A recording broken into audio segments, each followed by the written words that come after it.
Objection. These 20 factors that should be considered, were you directed by the President to issue these guidelines?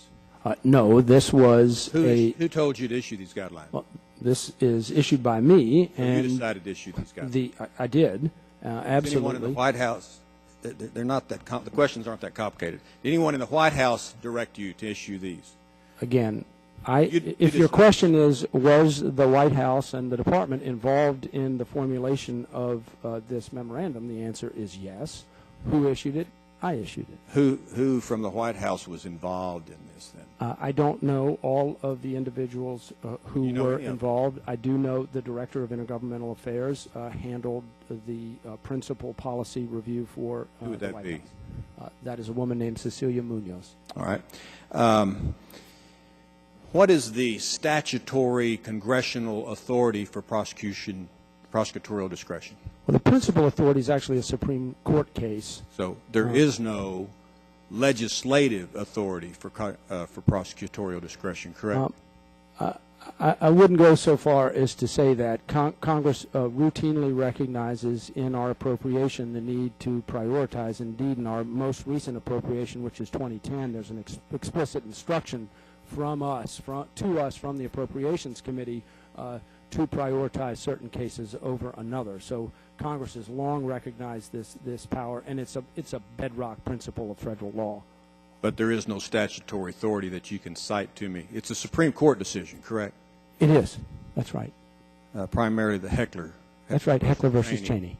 I'll read one statement to you in the Heckler decision. It says prosecutorial discretion generally is non-reviewable, quote, except where the agency conscientiously and expressly adopts a policy that is so extreme that it represents an abdication of its statutory responsibilities.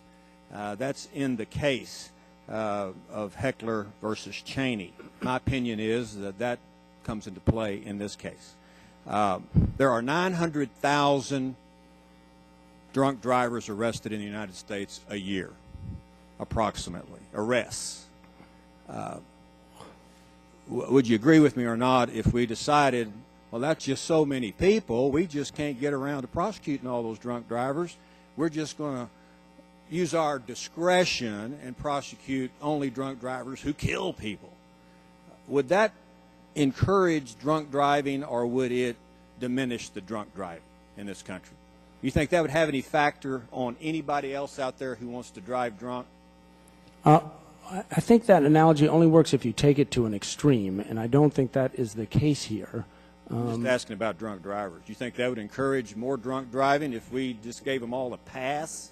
I think, listen, Mr. Poe, I was a career federal prosecutor. That's where I came. I know your background, and I just want you to answer my question. No, I only got limited time, so don't just keep talking so that we don't get an answer. Do you think that would encourage?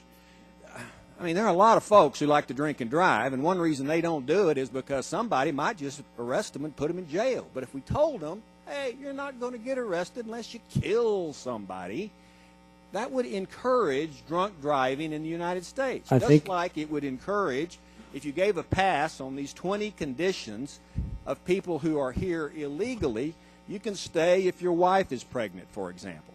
If we gave them a pass on all of that, that would encourage more people to come here and try to fit in one of these categories, so that if they got arrested, they would meet the discretion of your office and let them go. That's my problem with this memo.